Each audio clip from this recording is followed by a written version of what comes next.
മനുഷ്യ ജീവിതത്തിൽ ദൈവം മനുഷ്യന് ഭൂമിയിൽ സ്വതന്ത്രമായി ചിന്തിക്കുവാൻ അധികാരം കൊടുത്തിട്ടുള്ളത് കൊണ്ട് മനുഷ്യ ജീവിതത്തിൽ അതിന് മനുഷ്യന്റെ സ്വയം സമ്മതിക്കാതെ അതിന് സാധ്യമല്ല. അല്ല എങ്കിൽ ദൈവം ഇമ്മീഡിയറ്റ് അത് ചെയ്തേനെ. ഒന്നാം ദിവസം ദൈവം ഉണ്ടാക്കിയത് എന്താണെന്ന് അറിയാമോ?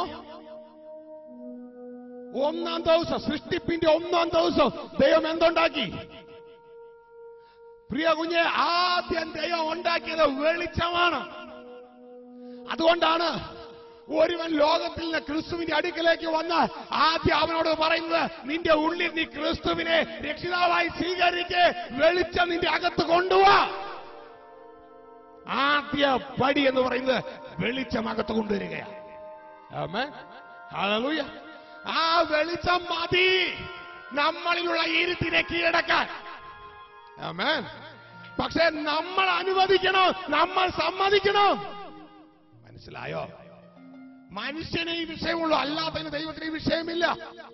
ദൈവം വെളിച്ചം ഉണ്ടാക്കുന്നതിന് മുമ്പ് ഈ ഭൂമിക്ക് മുകളിൽ എന്തായിരുന്നു അറിയാമോ?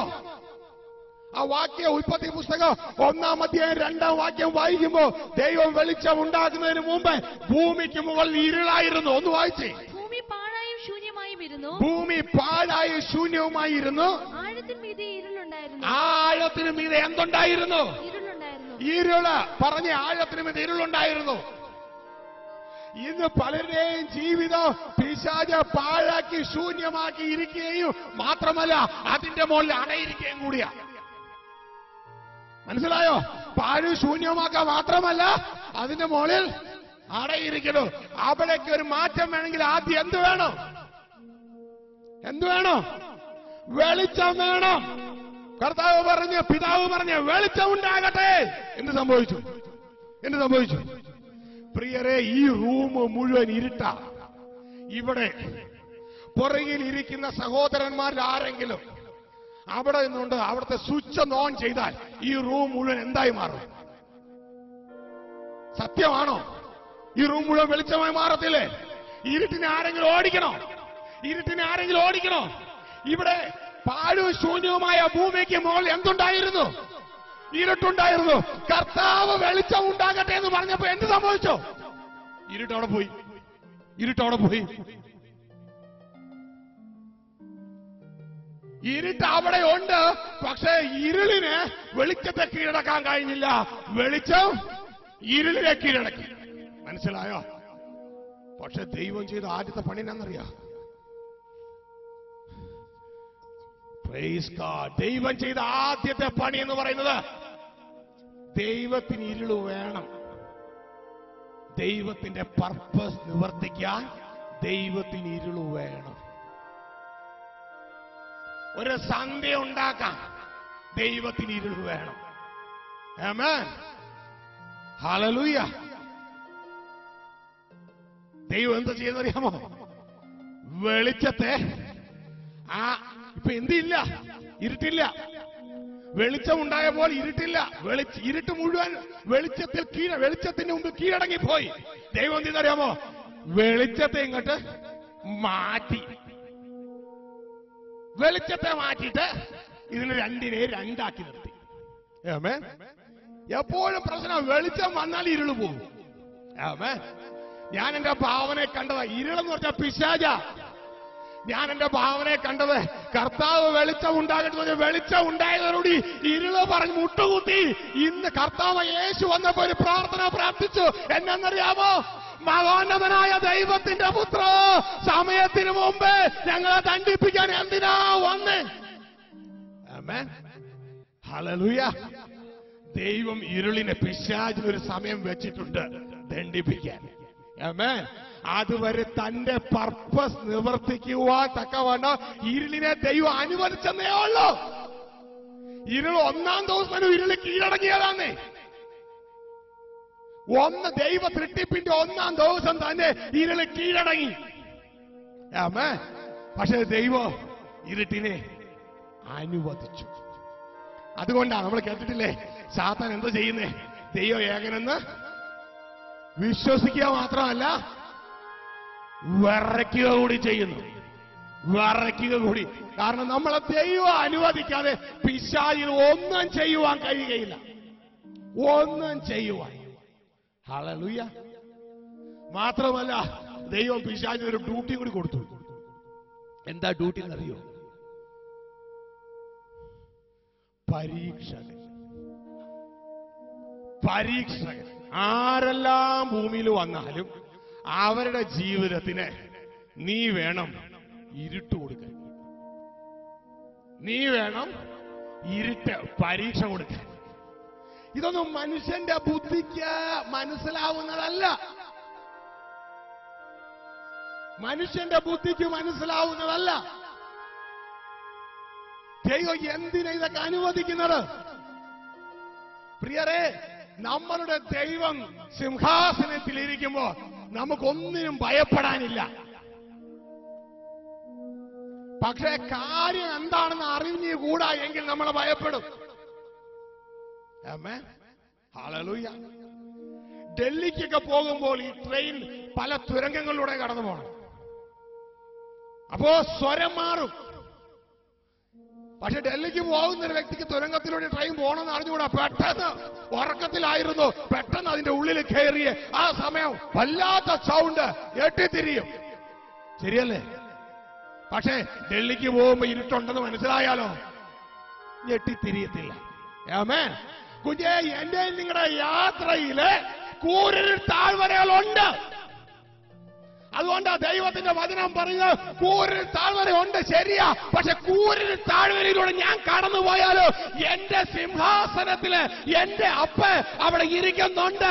ആ സിംഹാസനത്തിൽ എന്റെ ദൈവം ഇരിക്കുന്നത് കൊണ്ട് എനിക്ക് ഒരു അനർത്ഥവും വരത്തില്ല. ആമേൻ. ഹല്ലേലൂയ. കൂരിരുൾ താഴ്വരയുടെ മുമ്പില് ഭയപ്പെടേണ്ട. കാരണം സന്ധ്യയാകും. അത് സാധാരണമാ. പക്ഷേ എന്നെന്നും സന്ധ്യയല്ല. ശരിയല്ലേ? സന്ധ്യയായിട്ട് അവിടെ തീരുന്നില്ല. ഉടനെ എന്തും കൂടി ആകും? ഉഷസ്സുമാകും. ആമേൻ. സന്ധ്യയായി ഉഷസ്സായി ഒന്നാം ദിവസം. ഹല്ലേലൂയ. സന്ധ്യയായത് അവിടെ കൊണ്ട് അവസാനിക്കുന്നില്ല. നമ്മൾ വായിച്ച വാക്യത്തിൽ നമ്മൾ കേട്ടു, സന്ധ്യയെങ്കിൽ കരച്ചിൽ വന്ന രാവാർക്കും. പക്ഷെ അത് അവിടെ കൊണ്ട് തീരുന്നില്ല. ആ സന്ധ്യയിൽ അത് എന്താണെന്ന് മനസ്സിലാക്കി വേണ്ട പ്രവർത്തനം നാം ചെയ്താൽ, വേണ്ട മാറ്റങ്ങൾ നമുക്ക് വന്നാൽ തുടർന്ന് ഉഷസ് വരും. അതിൽ സന്തോഷഘോഷമായിരിക്കും. ആമേൻ. ആമേൻ. ഹല്ലേലൂയ. നിങ്ങൾ ചോദിക്കുക, എന്താ ഈ സന്ധ്യയിൽ നടക്കുന്നത്? സന്ധ്യയിൽ എന്താ നടക്കണമെന്ന് അറിയാമോ? സന്ധ്യ എന്ന് പറഞ്ഞാൽ ഇരുളിന്റെ അവസ്ഥ. ഇരുട്ട് റൂമാണ്. ഇരുട്ട് റൂമിൽ എന്താ നടക്കുക? പ്രിയരെ, നിങ്ങൾ സ്റ്റുഡിയോയിൽ പോയിട്ടുണ്ടോ? സ്റ്റുഡിയോയിലെ ഫോട്ടോ എടുക്കാൻ നിങ്ങളെല്ലാം പോയിട്ടുള്ളതല്ലേ? ആ സ്റ്റുഡിയോയിൽ പോയി കഴിയുമ്പോ അവര് ചെയ്യുന്നത്, ഇപ്പോഴത്തെ സ്റ്റുഡിയോ അല്ല, ഒരല്പം മുമ്പുള്ള സ്റ്റുഡിയോ, അവര് ഫോട്ടോ എടുക്കും. ആ ഫോട്ടോ എടുത്തു കഴിയുമ്പോ നമ്മളുടെ ഇമേജ് ആ ഫിലിമിൽ പതിയും. ആമേൻ. ആ ഫിലിമിൽ പതിഞ്ഞ് ആ ഫിലിം കാണിച്ചാൽ നമുക്ക് മനസ്സിലാവുന്നത് നമ്മളാണെന്ന്. നമുക്ക് മനസ്സിലാകില്ല. ആമേൻ. ഇതേപോലെ രക്ഷിക്കപ്പെട്ടപ്പോൾ യേശുവിന്റെ ഇമേജ് നമ്മുടെ ആത്മാവിൽ പകരപ്പെട്ടു കഴിഞ്ഞു. ആമേൻ. പക്ഷേ നമ്മൾ കാണുന്നത് നമ്മുടെ ജഡത്തിലൂടെ, നമ്മുടെ സോളിലൂടെയാണ്. നമ്മുടെ സോളിലൂടെയാ. ഈ സോളിലൂടെ, ദേഹിയിലൂടെ കാണുമ്പോ ഈ ഫിലിമിലുള്ള ആ വ്യക്തിയെ കാണുന്നത് പോലെ ആരാണ് എന്താണെന്ന് മനസ്സിലാകില്ല. ആമേൻ. പിന്നെ ആ രൂപത്തെ ഒന്ന് തെളിച്ചെടുക്കണമെങ്കിൽ സ്റ്റുഡിയോക്കാർ ചെയ്യണമെന്നറിയാമോ? ഈ ഫിലിമും കൊണ്ട് ഇരുട്ട് റൂമിലേക്ക് പോകും. അതിന്റെ പേരാണ് ഡാർക്ക് റൂം. ആമേൻ.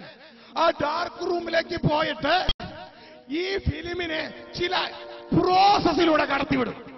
ആമേൻ. പ്രോസസ്സിലൂടെ കടത്തിവിടുമ്പോൾ പലതരം വാഷിംഗ് ഉണ്ട്. ആസിഡ് വാഷിംഗ് ഉണ്ട് ഇതില്. ഈ ലിക്വിഡ്, ഓരോ ലിക്വിഡിലൂടെ ഇത് കടന്നു പോകുമ്പോ ഓരോ പ്രാവശ്യം കഴിയുമ്പോഴും ഈ ഇമേജ് കൂടുതൽ കൂടുതൽ കൂടുതൽ വ്യക്തമായി വ്യക്തമായി വ്യക്തമായി വ്യക്തമായി വന്ന് അവസാനം അത് വന്ന് വീഴുമ്പോൾ വളരെ മനോഹരമായ വ്യക്തിയുടെ പിക്ചർ, ഫോട്ടോ കാണാം. ആമേൻ. ഹല്ലേലൂയ. ആദ്യം ഫോട്ടോ എടുത്തപ്പോ ഫിലിം കണ്ടപ്പോ ഫിലിം കാണിച്ചു, ഇതാ നിങ്ങളുടെ ഫോട്ടോ എന്ന് പറഞ്ഞപ്പോ നിങ്ങളുടെ മുഖം അങ്ങോട്ട് പോയി. അയ്യേ, ഇതാ എന്റെ ഫോട്ടോ. സന്ധ്യയെങ്കിൽ എന്തു വന്നു? സങ്കടം വന്നു, കരച്ചിൽ വന്നു. പക്ഷെ ഈ ഡാർക്ക് റൂമിലൂടെ ഇത് കടന്നുപോയി അവസാനം ആ മിഷനിൽ നിന്ന് വെളിയിലിറങ്ങി അതിനെ കൊണ്ട് പ്രകാശത്തിനെ കൊണ്ട് നിങ്ങളെ കാണിച്ചു, ഇതാ നിങ്ങളുടെ ഫോട്ടോ എന്ന് പറഞ്ഞപ്പോ നിങ്ങളുടെ മുഖത്ത് എന്നാ വിടർന്നു? പുഞ്ചിരി വിടർന്നു, സന്തോഷം വന്നു. ശരിയല്ലേ?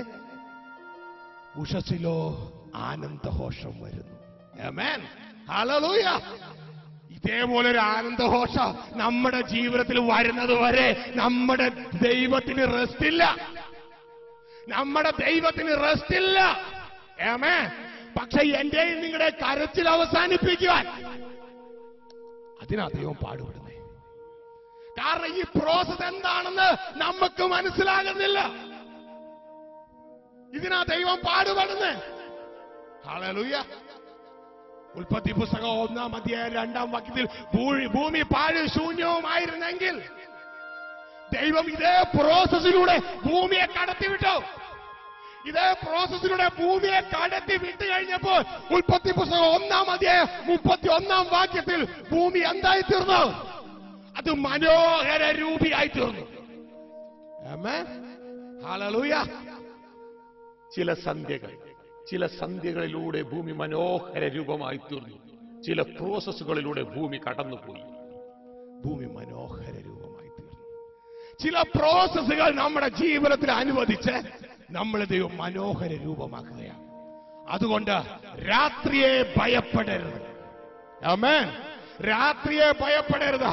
രാത്രി നമ്മളെ ഒടുക്കിക്കളയാനല്ല. കുഞ്ഞെ, നീ ഒരു ദൈവ പൈതലെങ്കിൽ നിന്റെ ജീവിതത്തിലെ പ്രശ്നങ്ങൾ, പ്രയാസങ്ങൾ അത് നിന്നെ ഒടുക്കിക്കളയാനല്ല, നിന്നെ അവിടെ നിന്ന് പണിതെടുക്കാനാ. ഇന്ന് ലോകത്തിലെ ആളുകൾ കൂടുതൽ പേര് ആത്മീയ ഗൃഹം പണിയുന്നത് പോലെ കുഞ്ഞെ പണിയരുത്. ആമേൻ. ഇന്ന് രാവിലെ കർത്താവ് കാണിച്ചു തന്ന ഒരു വിഷൻ എന്നറിയാമോ? ഒരു വ്യക്തിക്ക് 2 കാല്. വെളിപ്പാട് പുസ്തകം 10-ാം അധ്യായത്തിലെ 2 കാല്, ഒരു കാല് കടലിൽ, ഒരു കാല് കരയിലെ ചവിട്ടി നിൽക്കുന്ന ദൂതനെ കാണാം. എന്നാൽ ഇവിടെ കർത്താവ് കാണിക്കുക, ഒരു വ്യക്തിക്ക് 2 കാല്. ആ 2 കാല് ഒന്ന് ഭൂമിയിലും, അതായത് നല്ല പാറയിലും, മറ്റത് ചതുപ്പ് നിലത്തിലിരിക്കുകയാണ്. ചതുപ്പ് നിലത്തിലിരിക്കുന്ന കാലിന് ഇത്തിരി സുഖമൊക്കെ ഉണ്ട്, തണുപ്പൊക്കെ ഉണ്ട്. എന്നാൽ കരയിലിരിക്കുന്ന കാലിന് അത്ര സുഖമൊന്നും ഇല്ല. ഇനി ചതുപ്പ് നിലം എന്ന് പറഞ്ഞത്, ഈ ചതുപ്പ് നിലത്തിൽ കാല് വെച്ചാൽ സംഭവിച്ചുകൊണ്ടിരിക്കും. അത് കുറേശ്ശെ താന്നുകൊണ്ടിരിക്കും. എത്രത്തോളം ഊരാൻ നോക്കിയാലും വീണ്ടും താഴേക്കിരിക്കും. ആമേൻ. ഇതാണ് ഇന്ന് ലോകത്തിന്റെ ആവശ്യങ്ങൾക്ക് വേണ്ടി ആത്മീയ ജീവിതം പണിയുന്ന വ്യക്തി. ആമേൻ. ചതുപ്പ് നിലത്തിൽ കാല് വെച്ചുകൊണ്ടിരിക്കുക. ആ വ്യക്തി എത്ര വിടുതൽ പ്രാപിച്ചാലോ അവന് നാളെയും വേണം വിടുതൽ, അവന് പിന്നെയും വേണം വിടുതൽ. ഏത് വിടുതൽ കൺവെൻഷൻ ഈ വ്യക്തി എന്തുണ്ടാകും? മുൻപിലുണ്ടാകും. ആമേൻ. കാരണം ആ വ്യക്തിക്ക് വിടുതൽ യഥാർത്ഥം കിട്ടിക്കഴിഞ്ഞതാണ്. അതറിയാതെ ആ വ്യക്തി വിടുതലിന് വേണ്ടി ഓടിക്കൊണ്ടിരിക്കുകയാണ്. ആമേൻ, ഹല്ലേലൂയ, ഹല്ലേലൂയ. ഒരുപക്ഷെ ഈ സന്ദേശം കേൾക്കുന്ന വിടുതൽ ശുശ്രൂഷകർക്ക് എന്നോട് ദേഷ്യമുണ്ടാകും. പക്ഷേ ഞാൻ ജയിലിലാ, ദൈവവചനം മാത്രമേ പ്രസംഗിക്കുവാൻ എനിക്ക് കഴിയൂ. ആമേൻ. എന്റെ കർത്താവ് വിടിവിച്ചെന്ന് പറഞ്ഞാൽ എന്റെ കർത്താവ് പറഞ്ഞത് അങ്ങനെ തന്നെയാണ്. Hallelujah, hallelujah. കുഞ്ഞെ, യുദ്ധം ചെയ്യേണ്ടവനോട് യുദ്ധം ചെയ്യാത്തത് കൊണ്ട് നീ പരാജയപ്പെട്ടു പോകരുത്. ആമേൻ. ഈ ഭൂമിയിലെ ജീവിതം ഒരു ആത്മീയന് യുദ്ധക്കളമാണ്. യുദ്ധക്കളം. അവനിവിടെ ജീവിക്കാനുള്ളതല്ല, പകരം ജീവിക്കാൻ യോഗ്യനാണെന്ന് തെളിയിക്കാനുള്ള സ്ഥലമാണ്. ഹല്ലേലൂയ. എങ്കിൽ അവന് ജീവിക്കാം. ഹല്ലേലൂയ. 2 തരത്തിൽ ആത്മീയഗ്രഹം പണിയുക. ഒരു കൂട്ടർ ജീവിക്കുന്നത് തങ്ങളുടെ ജോലി, തങ്ങളുടെ കുടുംബം, തങ്ങളുടെ പ്രമോഷൻ, തങ്ങളുടെ കാറ്, തങ്ങൾക്കെല്ലാം വർദ്ധിച്ചു. ഇവരെവിടെയാ പണിതുകൊണ്ടിരിക്കണേ? ലോകത്തിൽ മാത്രം. ചതുപ്പ് നിലത്തേക്ക് താന്നുകൊണ്ട് പോവാ. കർത്താവ് പറഞ്ഞു, ലോകവും അതിൽ നിനക്കുള്ള പരപരശീയ മോഹവും ഒഴിഞ്ഞു പോവാ. താന്നുകൊണ്ടിരിക്കുക. പക്ഷെ അപ്പുറത്തിന്റെ ഒരു കാലുണ്ട്, അത് താഴത്തില്ല.